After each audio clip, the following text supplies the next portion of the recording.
It's time for your medication, Mr. Brown.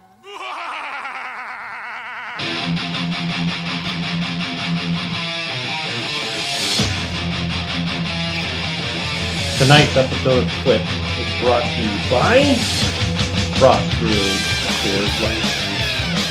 Here we are. So this is the last one of the year. We'll be out about a 6-month hiatus. So we got to make this good. We can do this.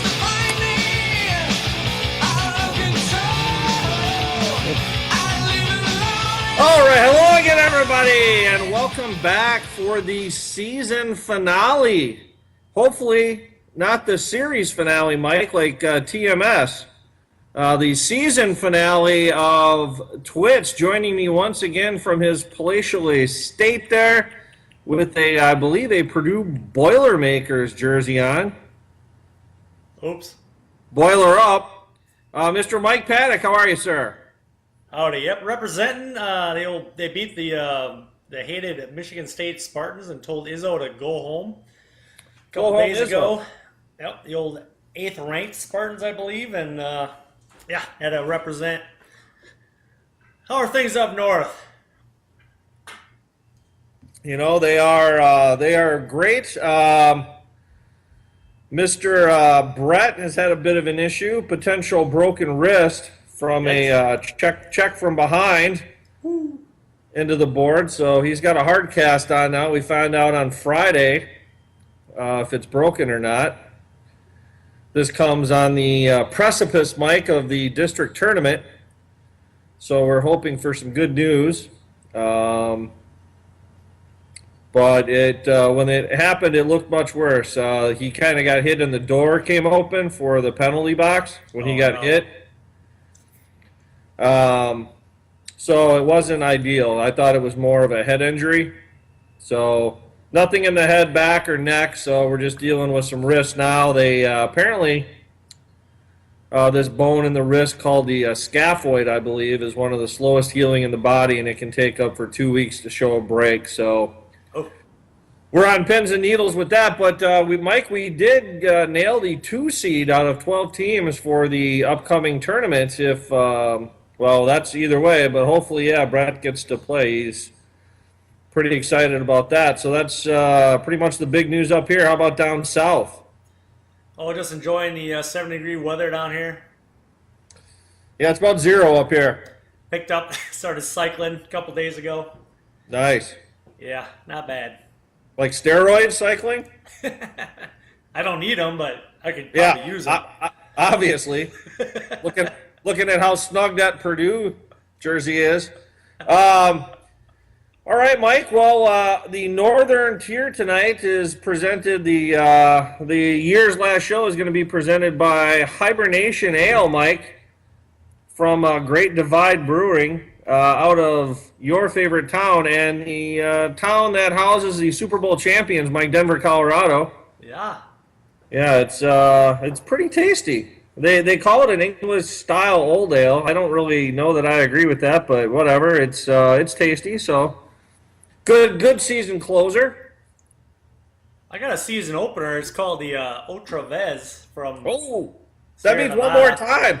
That means hit me, baby, one more time. Oh, does it? Yeah, it's a Gosa style, but they actually threw in some cactus, which kind of throws it off a little bit. So it's not too bad, but it's one of those beers that's kind of fruited, so it's all right. Did they de-needle it? I don't know yet. I haven't gotten to the bottom. Eat the worm. Yep. All right, Mike. Well, why don't you take the leadoff spot here, be our Denard Span, and give us a recap of the just concluded playoffs.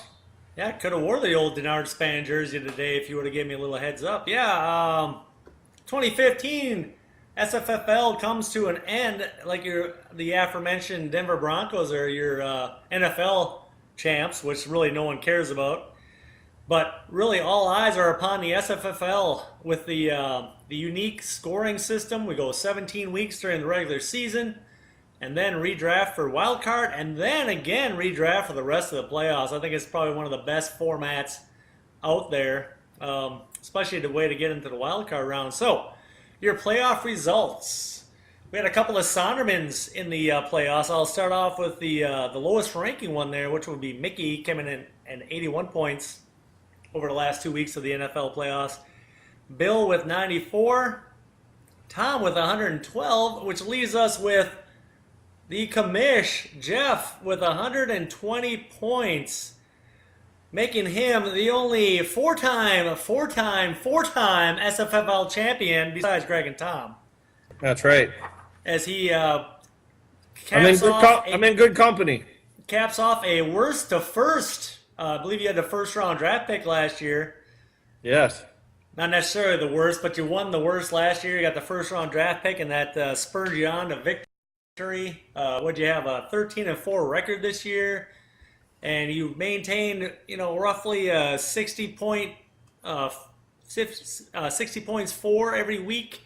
The times you did lose, you scored 38, 41, 35, and 54. So that will tell you that you had a pretty good team going in. So nice work for Sondo. Leahy's Legion of Doom. That's right. Well, and I'll turn it over to you for any inspiration you want to give the rest of us. Yeah, I don't know how inspirational it'll be, but a little speech here, Mike. Obviously with any championship, plenty of people to thank. Especially in football, it's not a one-man operation. So obviously, I'd like to thank my fellow competitors in the playoff round. That would be Tom, Bill, and Mickey. And then you got to thank AP for not beating up any more kids and playing 16 games. Well, he didn't really play the first game, if anyone remembers the San Francisco game, but he was pretty much there the whole year and a rock on the squad. I have to thank Aaron Rodgers and Ben Roethlisberger for completely confusing me every week. Every time I switched one of those guys, the other guy scored more. I don't think I picked the right matchup in that. I had Rodgers against a tough defense like Carolina, and then I had Pittsburgh against like Baltimore at home, and I could never pick the right one. So thank you to those two. Special shout out to DeAndre Hopkins for overcoming a massive lack of talent at quarterback to have a breakout season. And then also like to thank all the owners in the SFFL. I believe we've had 15 of them, Mike. This was our 21st year, which is pretty cool. Began a couple of decades ago, somewhere I believe in like Coon Rapids in Evan's basement, somewhere in the northern tier. So, but mostly, Mike, I have to thank my inspiration, my guiding light throughout this year. Also, my team mascot, my team logo, Mr. Leahy. For those of you who don't know him, I've compiled a little video which showcases his many talents and the reason that he helped me navigate through this year. So, Mike, let's go ahead and roll the Mr. Leahy tape. Come on. Ask me. Go ahead, ask me if I care. All right. Do you care, Jim?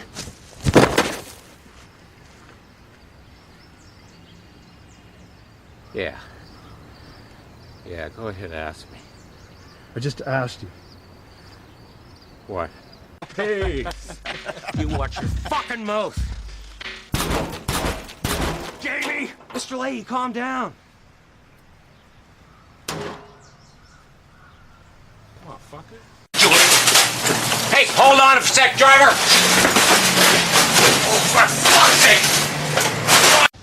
I've never been better. I can feel it. Today's the day, Randy. Looks like you pissed yourself, bud. You pissed yourself too, Mr. Leahy. Not again. He's wasted, Julian. Propane. Time to start the game. Propane. Leahy, you're peeing yourself. Propane. Here you go, Jim. Propane. There you go. Thanks, brother. Propane. Propane.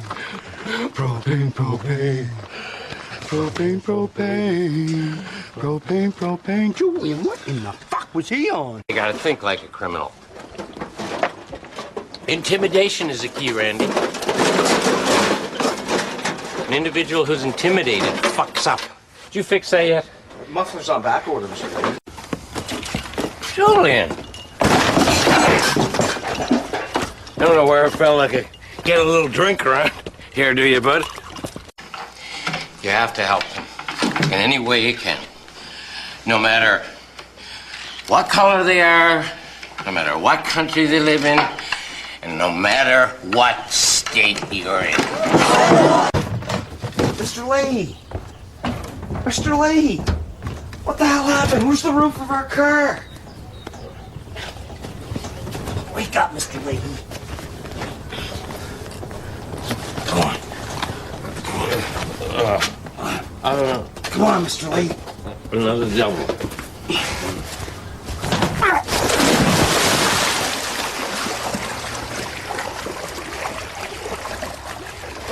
Morning, Rand. What happened to the car? Barb's gonna freak. Geez, Rand, I don't remember shit. Mr. Leahy, wake up, Mr. Leahy. Hey, Deputy Rand, how you doing? Nice day for the race. What are you doing, Rand? A little surveillance, Mr. Leahy. Doing a little surveillance, are you? Well, like a little show, Rand? Little show? A little Leahy show? That'd be nice, wouldn't it? Oh, check this one out. I'm gonna do a wraparound. Look what you made me do, Rand. Here, Rand. I'm on here. Oh, jeez. You're the best assistant trailer park supervisor anybody ever had. You get up in the morning and make me my coffee, and you go to the commission, Rand. Now. Fucking camera, wait, Rand. Randy, turn the fucking thing off. You're embarrassing yourself, boy. Call my dad a loser? Yeah, just like you, Ricky. Your dad's a goddamn loser, Rick. You want to make something of it, do you, boy? That's the father of your child. Serious? You want to do it, Ricky? Jim! What are you doing? Get off, Ricky. Get off, Ricky. You're just a loser, Rick. Just like your old man. Hey. Mr. Leahy, what are you doing? I'm just lying around having a couple drinks, relaxing, Randinator. Relaxing? I'm working, Mr. Leahy.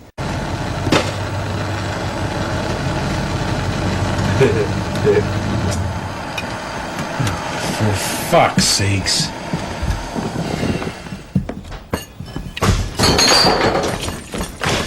Good afternoon, gentlemen. Sorry to interrupt. I think I might have had a little bit too much to drink. Then maybe again.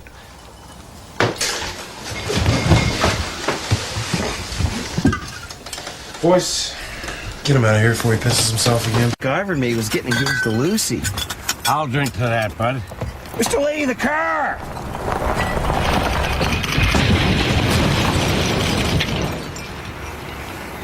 Ah, shit. Fuck her, bud. Let's go down and see what liquor we can salvage. Want to get drunk tonight, Rand? Yeah, Mr. Leahy. Hey!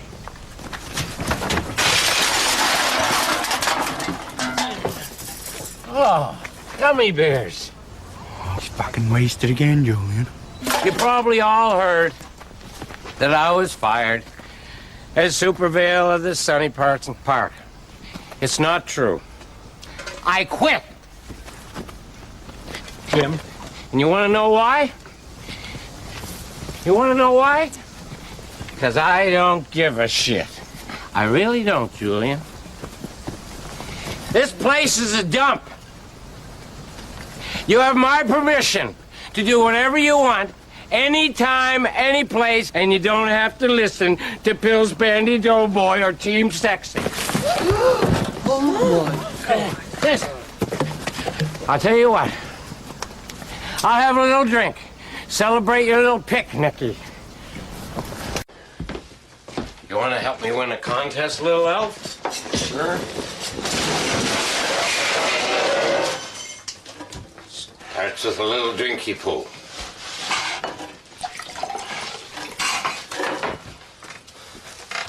You're fucked, Mr. Leahy. That'll do it. All right. Wow. What can you say after that, Mike? Holy buckets. That's epic stuff. So yeah, that's my boy Mr. Leahy, his Legion of Doom. All right, Mike. Well, let's let's continue this debacle with a bit of a recap on the bottom 5 draft, and that will segue nicely into the 2016 draft order and divisions. So, in our bottom 5 draft, we had Wayne coming out on top with a big number 116. Mr. Paddock, you came in second with 94. Thad chimed in with 84, and then Evan rounded out the foursome with a 51.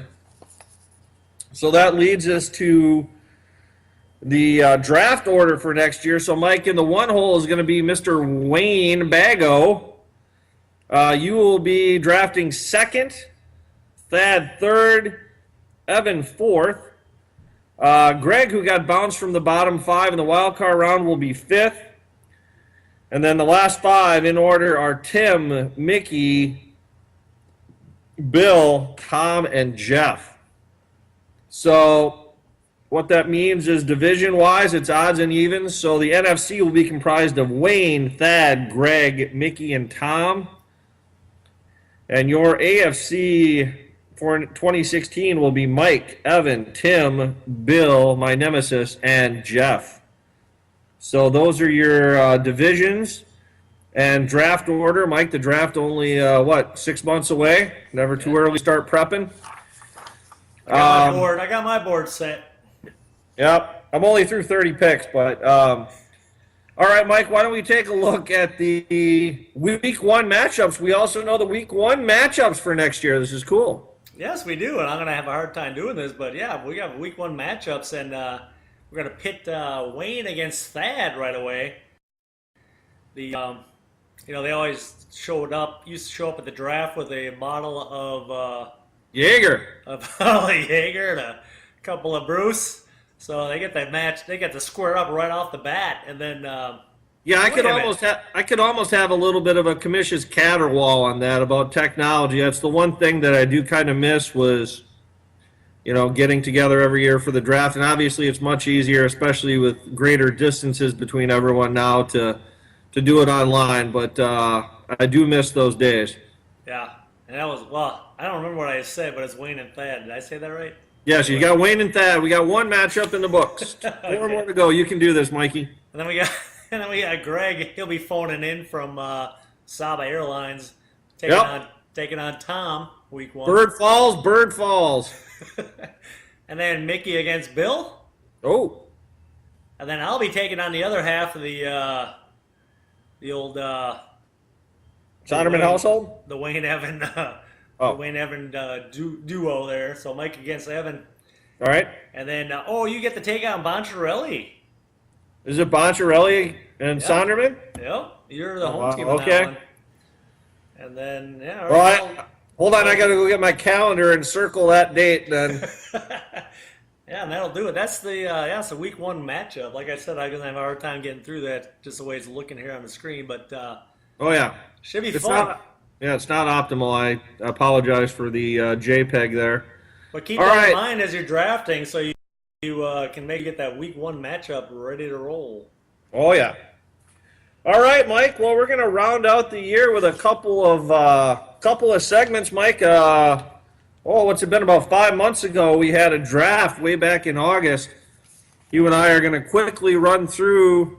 We'll show some graphics up here as we go through to jog everyone's memory, but we're going to go through our best and worst of the draft round by round and see kind of who did good and who did bad in each of the rounds, Mike. So I'll start. I'll take the odds, and we'll go quickly through this. So round 1, I could make a case for Adrian Peterson, near and dear to my heart, as I've mentioned.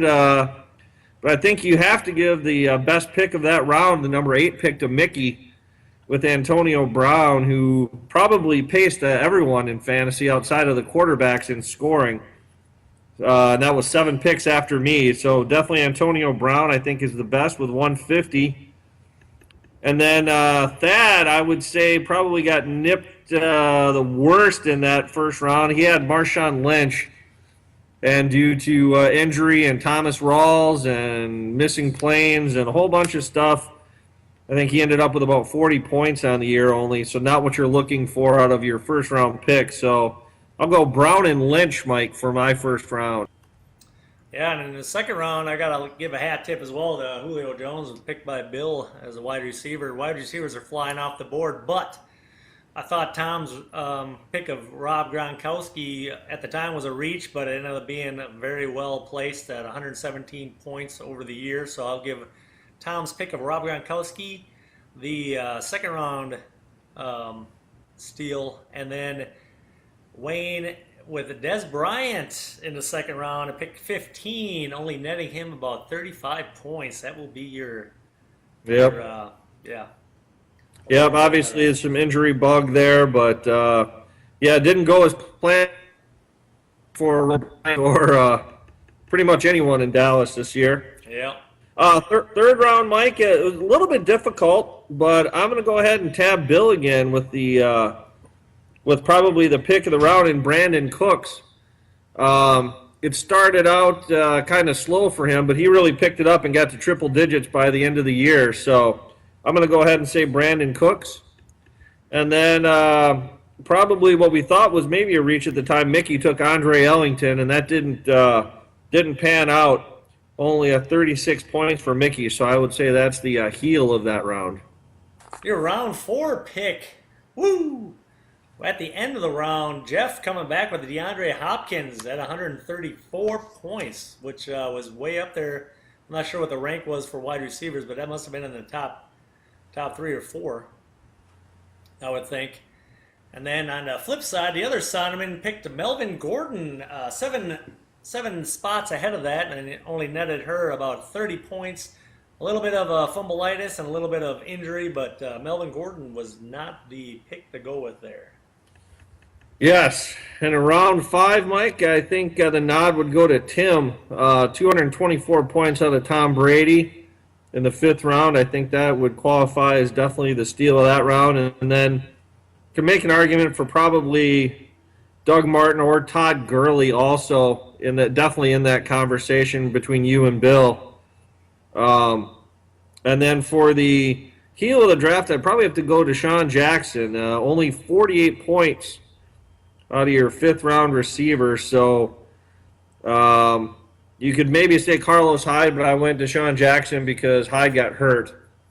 Deshaun did too towards the end of the year, but not, Hyde was out for more than half the year. So Deshaun Jackson is the heel of that round. Yeah. And we're going right back to the commish. No wonder he was a champ this year. Round 6, the last pick of that round, Brandon Marshall nets you 153 points. So from round 4 and round 6, you had your best starting 2 wide receivers that scored enough points to actually propel you week to week there. So that was a hell of a job. Nice work there. And then Wayne with a little bit of a reach for Kyle Rudolph, bought into the old Teddy Bridgewater tight end combo there. Got only 48 points on the year. I think that was probably probably a mistake at that point. Yep. All right, round 7, Mike, lucky sevens. Let me give the nod to Tim, another wide receiver find, triple-digit 100-point wide receiver, Sammy Watkins. You had to struggle with him for the first half of the year, but second half he really came on. So that's my steal. And then I think the obvious, and no one really saw this coming, the obvious heel would be Charles Johnson. Tom took him in the last pick of the round, only got 4 fantasy points. So, yeah, that was a shocker to everyone. Yep, and in round 8, Tim picks up a quarterback that got 169 points on the year, which isn't too bad. Ryan Tannehill out of Miami with the 77th pick. And then your dud would be my pick of Nelson Aguilar out of Philadelphia. I can't even say his name. I dropped him after a couple of weeks. Philadelphia just did not play to anybody's expectation, hence the firing of Chip Kelly. But yes, I remember Philadelphia had played that third preseason game, and they put up damn near 50 points, and everyone was Philadelphia this, Philadelphia that. And, yeah, once the live bullets were in the air, that didn't pan. Nope. Mike, pretty clear here in round 9. Cam Newton for Greg, picking him up in the 9th round. You know, he lost Kelvin Benjamin right before the season.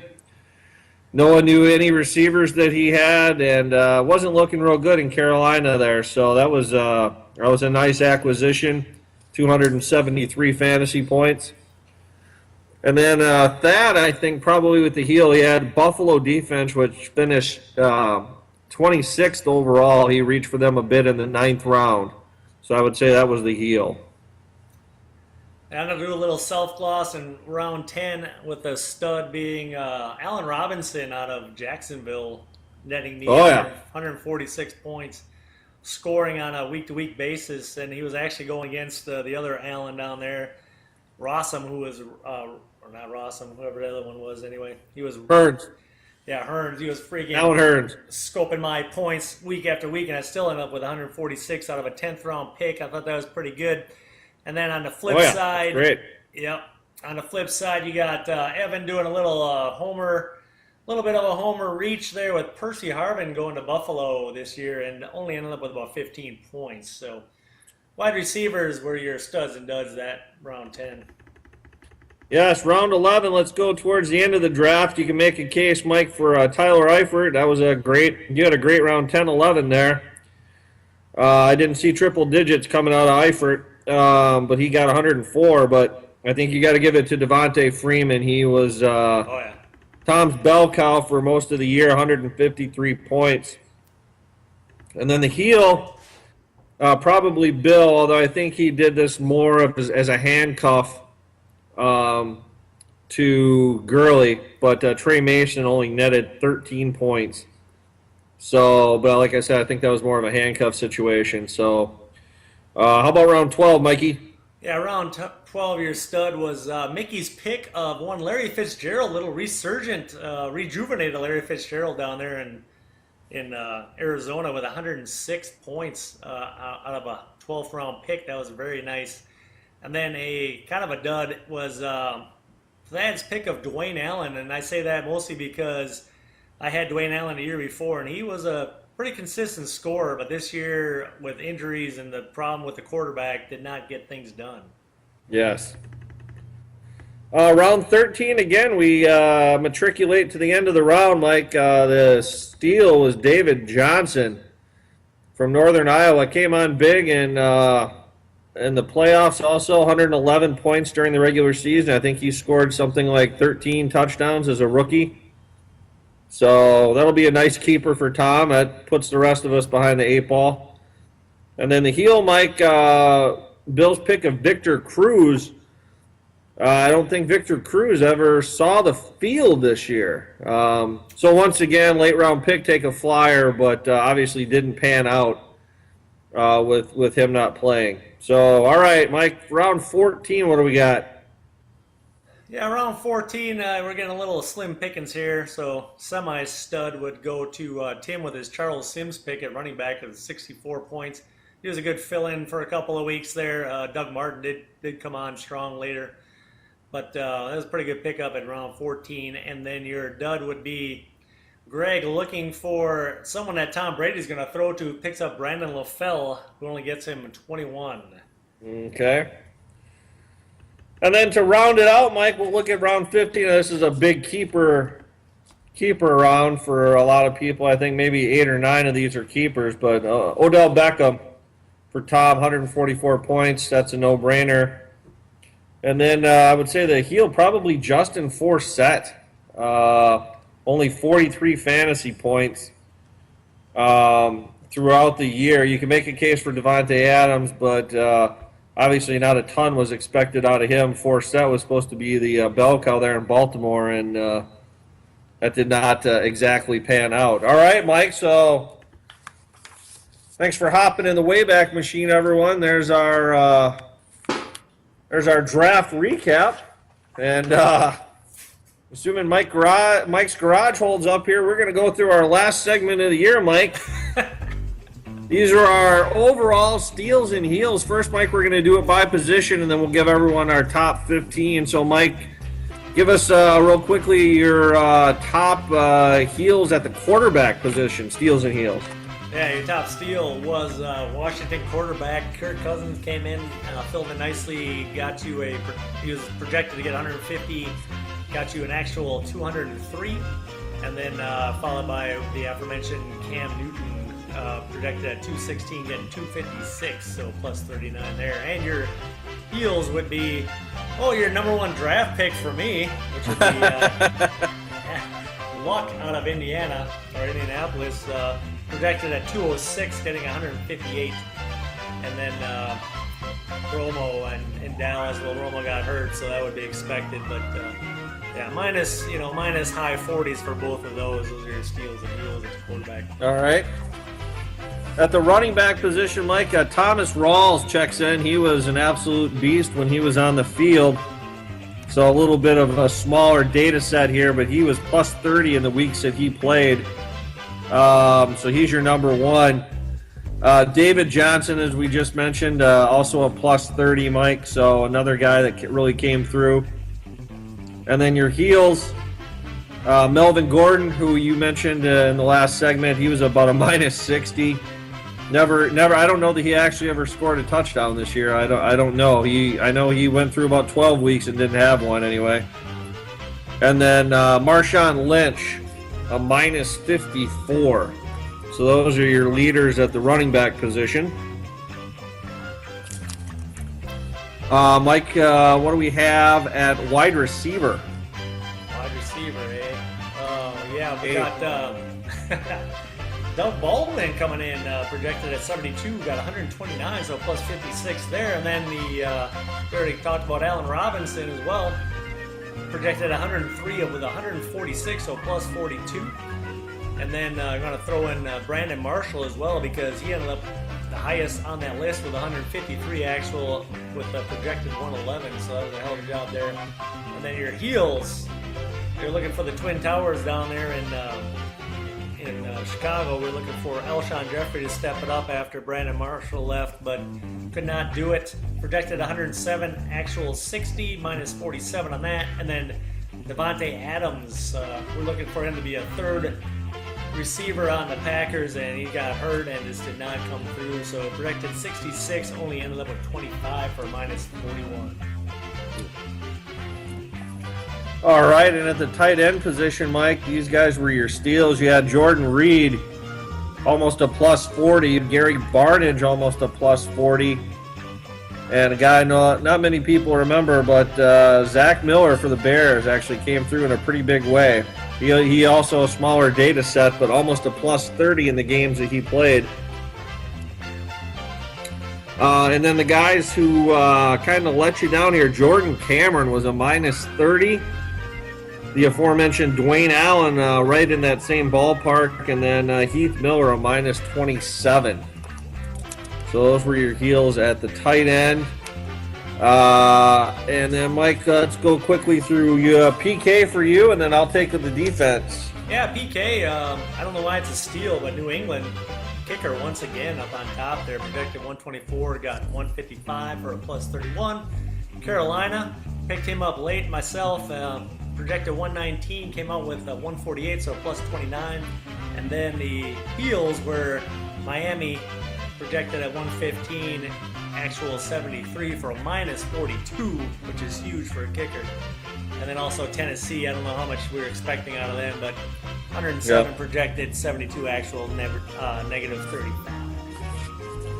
Yeah, and the defense, the scoring system, I think, is a little bit off, but it definitely shows the teams. Kansas City, man, you had them as a good pickup throughout at least part of that run. They were almost a plus 70 on the year. Seemed like they went through a stretch for about 2 months where they were scoring a touchdown every week. Yeah. Carolina defense was about plus 47. And then two of the bigger disappointments were the New York Jets and San Diego, pretty much right on par with what they were projected to do. So that brings us, Mike, to let's show the heels first. So here's our list, overall heels. we've been through a lot of these, but Melvin Gordon leads the way, almost a minus 60. A lot of running backs on that list. Yes, absolutely. And if you notice towards the bottom, your last three guys are Packers with Adams, Lacey, and Cobb. So Oops. that's always great. And then, Mike, last imagery here of the year. Let's show the steals. And Doug's Baldwin, who had a resurgent, to say the least, second half. Big numbers. Also, probably a bit of a surprise. Washington quarterback, but towards the end of the year, he was good for probably 3 a game. Ran a few in. And then you can see the top 5 is rounded out by Allen Robinson, Brandon Marshall, and Carolina. So Interesting thing to note, more wide receivers on the steal board there. Yep. Yeah, the running backs. It's an iffy proposition. So, all right, Mike. Well, we'll put a bow on 2015. Much like TMS, we're still in contract negotiations with VH1 Classics, so I don't know how much longer past episodes will be out there, but they're always available on YouTube. So We might have to move the Spike. What's that? We have to move the Spike TV. Yeah, we'll we're open to any network platform that is out there, so we're not picky. So, Mike, probably until week 1 of 2016, somewhere down the road here, we'll say adios and good night. Everyone have a great winter, spring, and summer, and we'll see everyone post-draft. Adios. Adios.